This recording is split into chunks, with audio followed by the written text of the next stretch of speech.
Olá pessoal, hoje falaremos sobre o contrato de transação, analisando as disposições do Código Civil que tratam dessa espécie contratual, ok? Vamos lá.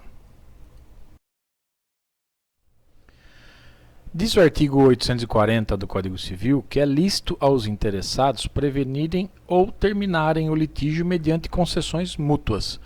Observem que esse artigo 840 está conceituando o contrato de transação, né? É aquele negócio jurídico através do qual os interessados, que neste caso são chamados de transigentes, certo? Eles previnem ou terminam um litígio mediante concessões mútuas, né? Sempre teve polêmica se a transação seria mesmo um contrato, né? Se a natureza jurídica da transação seria contratual, né? Tem autores, aliás, no Código Civil anterior, né, no Código Civil de 1916, a transação era considerada um dos modos de extinção das obrigações, né? Ainda tem autores que sustentam se tratar de um meio de extinção das obrigações, né? Que não poderia a transação ser equiparada a um contrato, até porque ela gera obrigações, né? Enfim, essa polêmica foi superada, foi extinta pelo atual Código Civil, que inseriu a transação como uma das espécies de contrato, né? Fez isso expressamente. Então, enfim,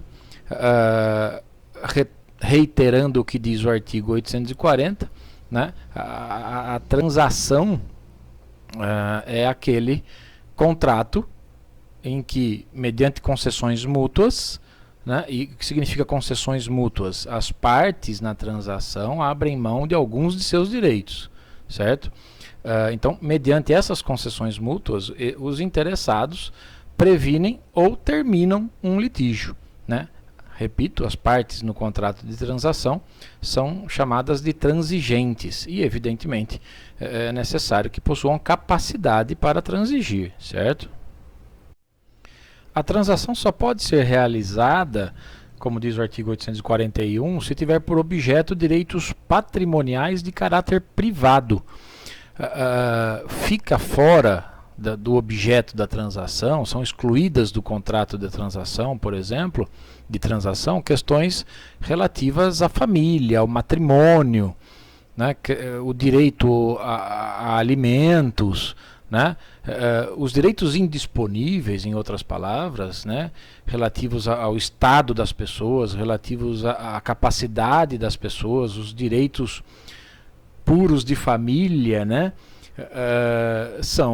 não podem ser objeto de transação, certo? Eles estão fora do comércio, eles são indisponíveis, né? Um critério para se analisar é justamente esse, é a disponibilidade ou não do objeto da transação, né? Se for algo disponível, é algo que pode ser objeto de transação. Por exemplo, você não pode transacionar, né, ou celebrar um contrato de transação tendo por objeto a sua moral, né? É um direito da personalidade indisponível, mas nada impede, por exemplo, que seja objeto de transação uma compensação em dinheiro por um dano moral sofrido, né? O direito aos alimentos, né, outro exemplo, também é insuscetível de transação, né? Você não pode ter por objeto, num contrato de transação, o direito aos alimentos.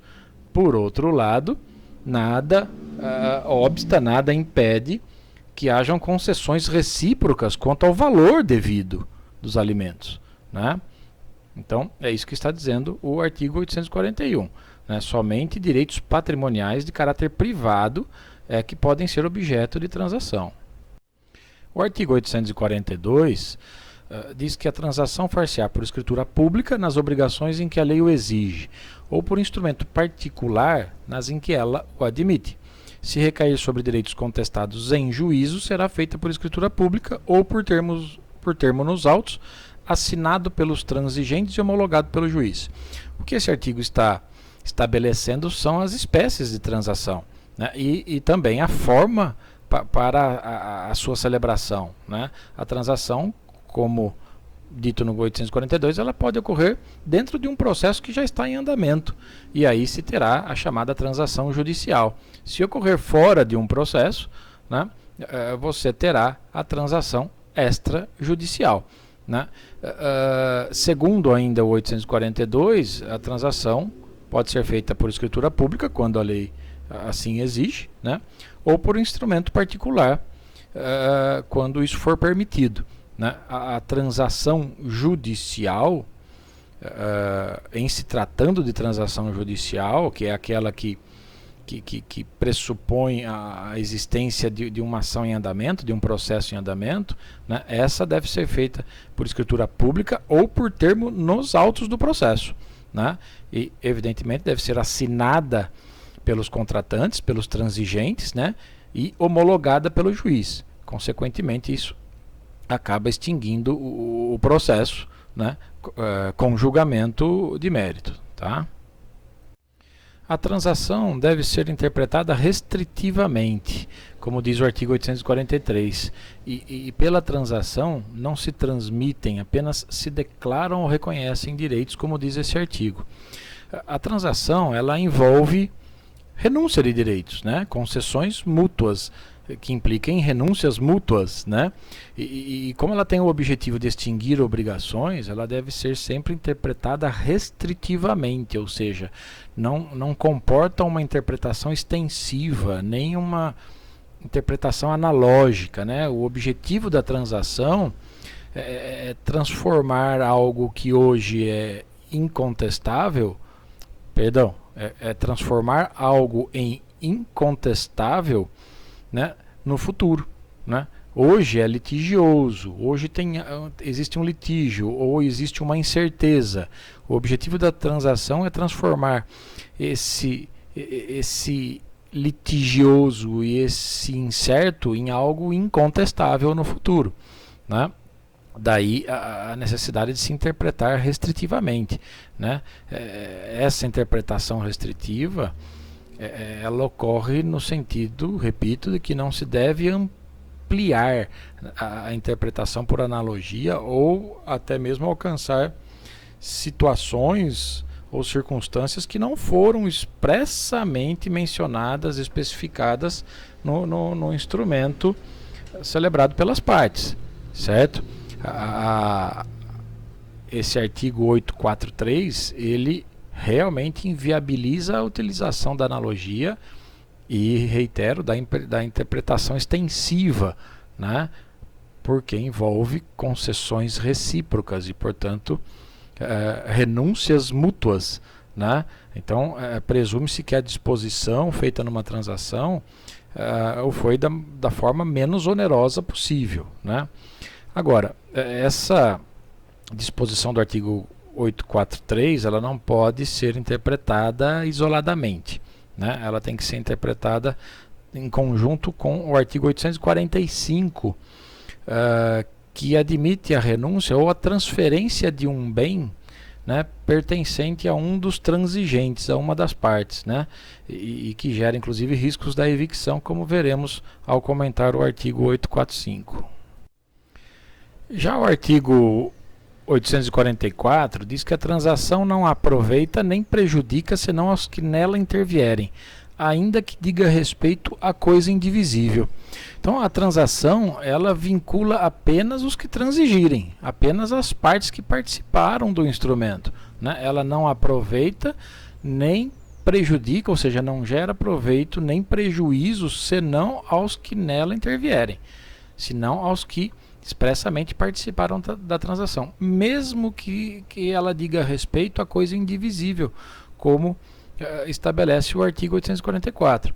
Então, se a transação for feita, por exemplo, por um dos herdeiros, né, ela não alcança os demais, né? Vocês estudarão no direito das sucessões que a herança até a partilha, ela é algo indivisível. Uma transação feita por um dos herdeiros não alcança os demais, né? a transação, por exemplo, entre um condômino e um terceiro, mesmo tendo por objeto o bem comum, né, o bem que pertence aos condôminos, ela não aproveita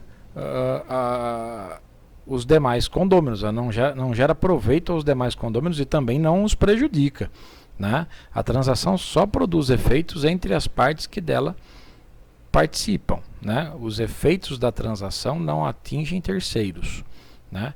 E estes, consequentemente, não podem ser prejudicados pela celebração de uma transação, os terceiros, né? Agora, os parágrafos do artigo 844 trazem situações excepcionais em que a transação ela acaba repercutindo sobre pessoas que não participaram dela, né? Observe o parágrafo 1º, que estabelece que se for concluída entre credor e devedor, desobrigará o fiador, né? Se for concluída então a transação entre um credor e o devedor principal, desobrigado ficará o fiador. A extinção, e tem lógica isso, claro, né? A extinção da obrigação principal implica na extinção da obrigação acessória, né? É claro que pode acontecer aí, é importante dizer, que se imaginem no caso de uma transação parcial, né? Que não altera a obrigação principal em relação a alguns pontos relativos à fiança. Neste caso, em relação a estes pontos específicos, o fiador não ficaria exonerado, né? Mas enfim, o fato é que uma transação entre um credor e o devedor principal tem que implicar realmente na desobrigação do fiador. Conforme os demais parágrafos, o 2º e o 3º, que também são exceções ao caput, né? Observa-se que se houver uma transação entre um dos credores solidários e o devedor, né, extinta estará a obrigação deste devedor, né, para com os outros credores solidários, né? Vocês já estudaram que um dos efeitos da solidariedade ativa, né, é justamente a exoneração do devedor que paga qualquer um dos credores solidários, né? E também, como exceção, se realizada uma transação entre um dos codevedores solidários e o seu credor, né, estará extinta a dívida relativamente aos demais, né? Também já estudaram isso no direito das obrigações, né? Na solidariedade passiva acontece a exoneração de todos os coobrigados pelo pagamento efetuado apenas por um deles, ok?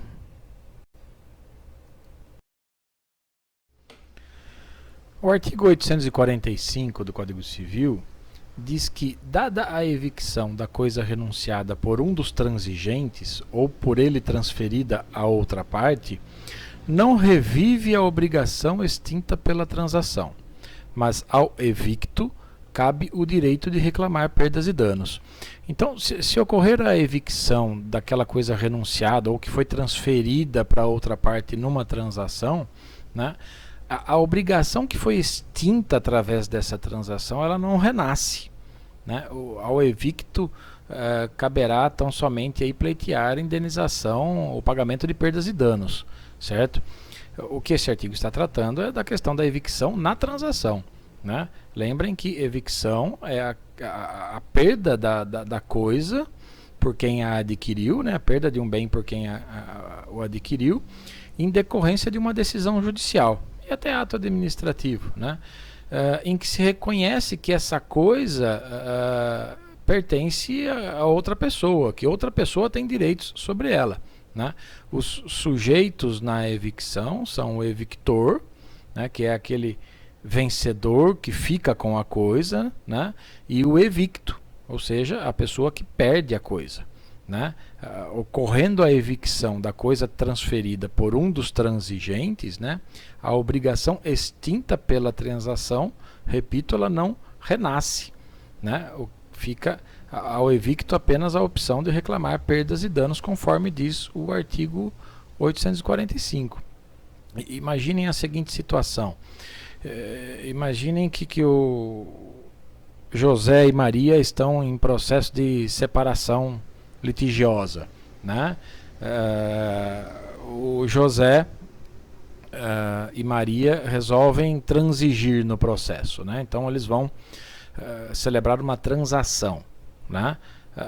José transfere um bem imóvel, né, do seu patrimônio, né, para a sua esposa Maria, certo? Então é uma transação. José transfere um bem imóvel para sua esposa Maria e, em contrapartida, Maria concorda em diminuir o valor da pensão alimentícia. Pronto, estamos diante de uma transação, né?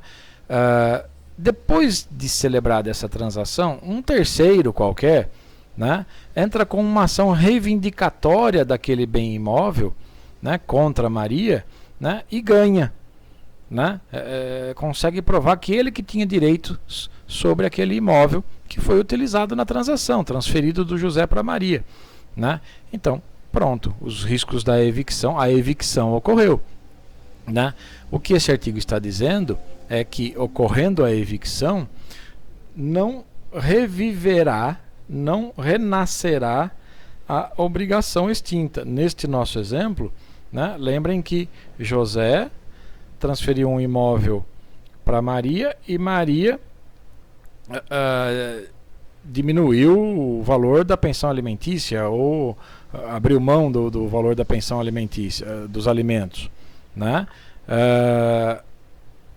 Mesmo que Maria venha a perder o imóvel para um terceiro numa ação reivindicatória, ou seja, ocorreu a evicção, né, não renasce a obrigação da pensão alimentícia, certo?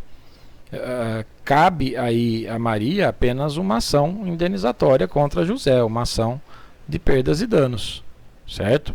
É isso que está dizendo esse caput do 845. O parágrafo único diz que se um dos transigentes adquirir depois da transação novo direito sobre a coisa, renunciada ou transferida, a transação feita não o inibirá de exercê-lo. Peguem o mesmo exemplo. José não transferiu um imóvel para Maria, né?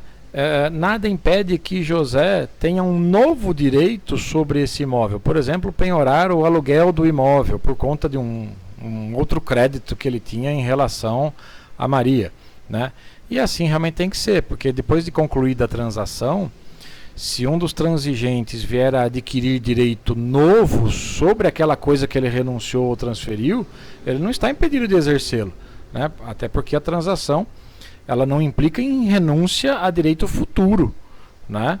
Apenas ao direito em que o litígio objetivava, certo? É isso que está dizendo o 845.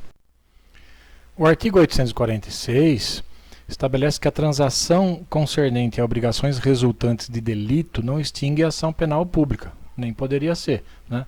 A transação civil que diz respeito a obrigações resultantes de delito, né, não impede que seja proposta a ação penal pública, né?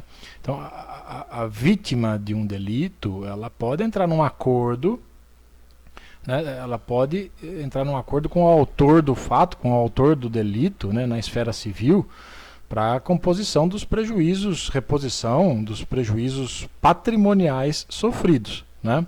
Mas o direito do Estado de punir a pessoa que infringe a lei penal prevalece, né? E ele pode ser exercido por meio da ação penal pública, certo? O artigo seguinte diz que é admissível na transação a pena convencional. A pena convencional ou pena contratual, né, é aquela estipulação que as partes fazem num contrato, uma estipulação expressa, né, que constitui uma sanção, né, que pode ser aplicada, né, no momento em que uma das partes deixar de cumprir ou cumprir com atraso a obrigação que foi convencionada, certo? Essa é a chamada cláusula penal por muitos, né? E ela deve respeitar essa pena convencional, essa cláusula penal deve respeitar o disposto no Código Civil, lá nos artigos 408 até o 416, né? Então, se as partes celebrarem uma transação, elas estão evidentemente obrigadas a cumprir todas as obrigações que assumiram nessa transação, né? E nada impede as partes de estipular expressamente essa cláusula penal, essa pena convencional, que deve ser paga por aquele que infringir o disposto na transação, certo? O artigo 848 estabelece que, sendo nula qualquer das cláusulas da transação, nula será esta. Por outro lado, o seu parágrafo único diz que, quando a transação versar sobre diversos direitos contestados, independentes entre si, o fato de não prevalecer em relação a um não prejudicará os demais. Então, esse artigo ele está deixando claro acerca da indivisibilidade da transação, né? Uma vez comprovada a nulidade de alguma cláusula presente no contrato de transação, né, nula também será a própria transação, certo? Então, podem gerar a nulidade da transação, por exemplo,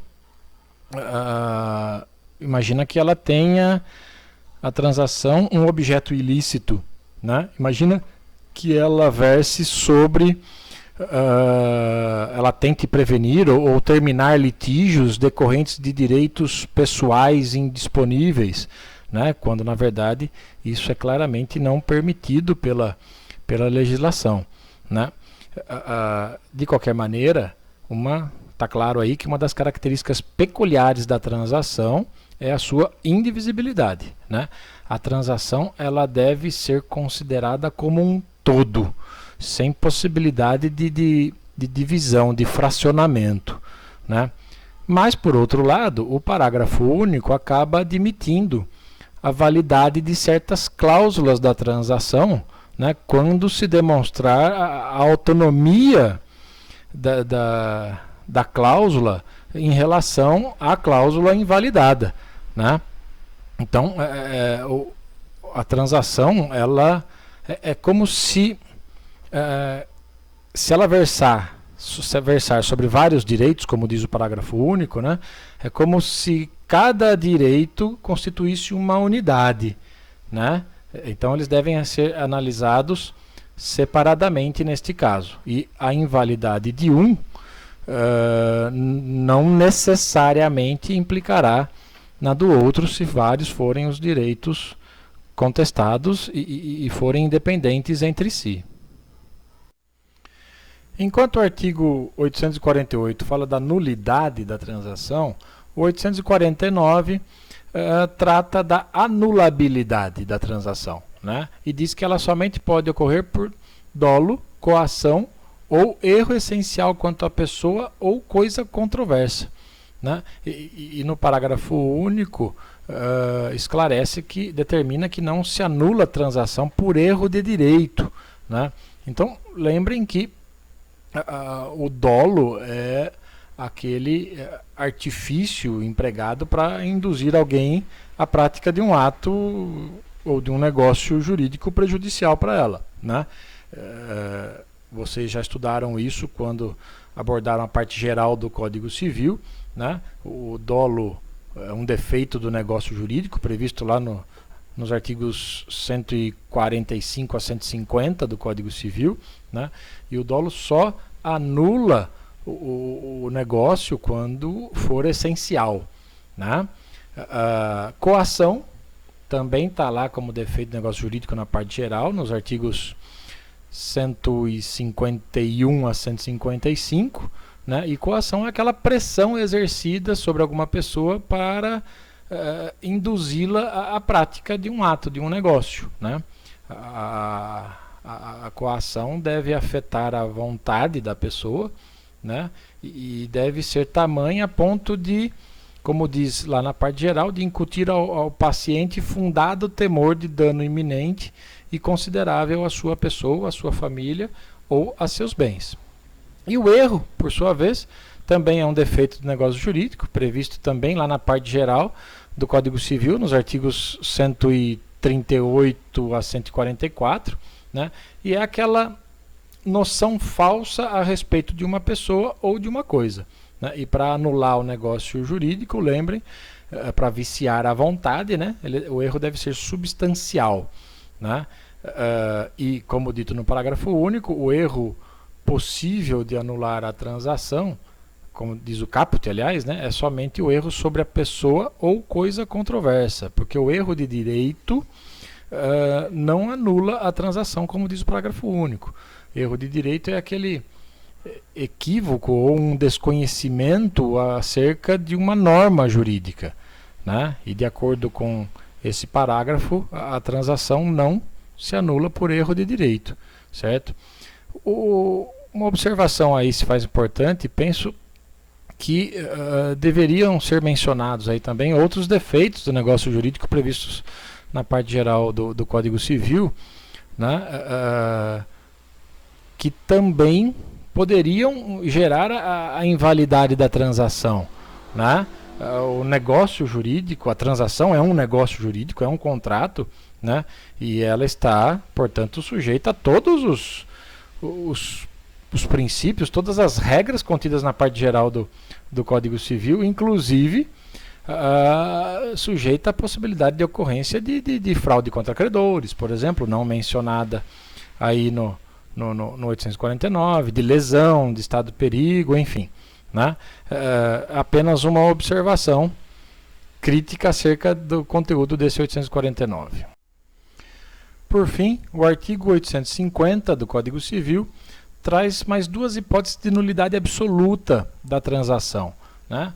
Diz lá que é nula a transação a respeito do litígio decidido por sentença passada em julgado, se dela não tinha ciência algum dos transatores, ou quando, por título ulteriormente descoberto, se verificar que nenhum deles tinha direito sobre o objeto da transação, né? Então, a primeira parte, a primeira metade desse artigo, né,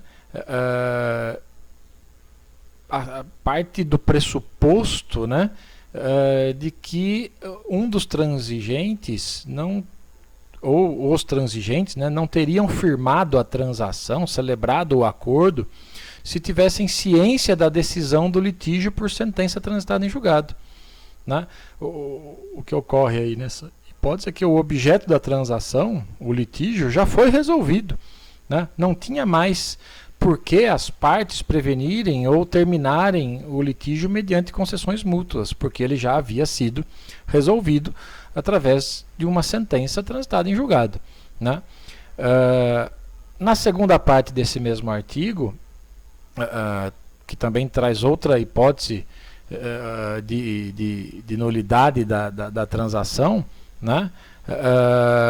Que ocorre quando se descobre por título hábil, né, que as partes não tinham nenhum direito sobre o objeto da transação, né? Então as partes transacionaram sobre um objeto, né? A transação, o acordo teve por objeto algo sobre o qual elas não tinham direito nenhum, né? Então são duas causas de nulidade absoluta da transação, né? E que evidentemente devem ser declaradas judicialmente através de ação própria, ok?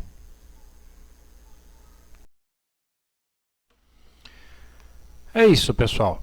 Esta foi a aula de hoje, em que analisamos as disposições contidas no Código Civil acerca do contrato de transação, ok? Grande abraço em todos e todas.